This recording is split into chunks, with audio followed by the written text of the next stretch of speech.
tariffs for the moment, because new U.S. tariffs are set to kick in at midnight for countries all around the world, and that includes Canada. Now, leaders there are working to cut a deal with the White House days after his latest order to increase the tariffs on our northern neighbor. Our Kaylee Schuyler is live for us in Windsor, Canada for us tonight. And Kaylee, those tariffs are set to climb as high as 35%. So where do the negotiations now stand?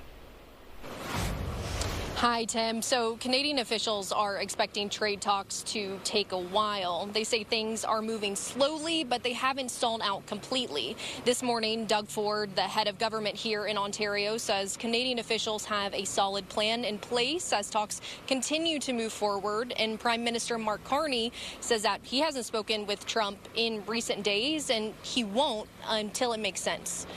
So while we'll continue to work with the United States on the many mutually beneficial opportunities that we share in trade and investment, it is clear that we cannot count or fully rely on what has been our most valued trading relationship for our prosperity.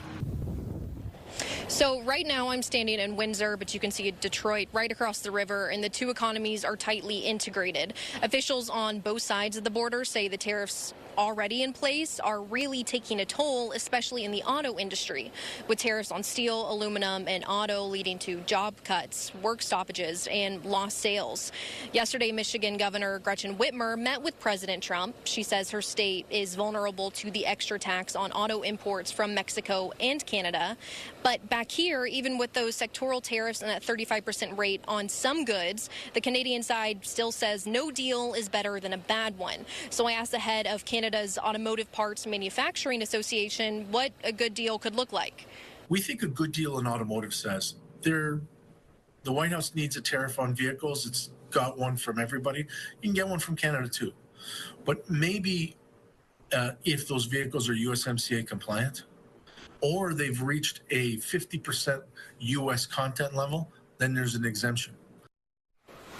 And even with that midnight deadline just hours away, the Trump administration continues to take action against other countries. This morning, President Trump announced an additional 25% tariff on India for purchasing Russian oil. Now, that won't take effect for another 21 days, but it will stack on an already existing 25% tariff for India. Kaylee, we've talked a lot about the auto industry, particularly with the tariffs in Canada and how that's going to affect the auto industry here. But what other sectors could be affected?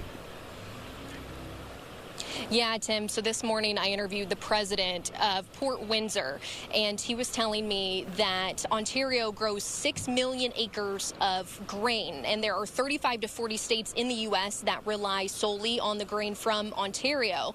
But he says now, with higher prices, they're shipping a lot of their grain to Europe. So that means that farmers in the U.S. now are either having to pay more for grain or look for somewhere else. So with the supply chain effect, that means when people are going to the grocery store in the U.S., that means they're going to be paying more for items there.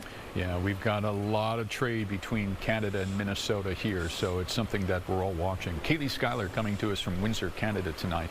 Okay, for the third day in a row now, work was put on pause at Texas's Capitol building after very few Democrats showed up for work. And now this comes as lawmakers are trying to set a vote on a new congressional map, which could give Republicans 5 more seats. Texas Governor Greg Abbott has now threatened Democrats with fines and arrests, but those lawmakers believe the new congressional map is an easy way out for Republicans.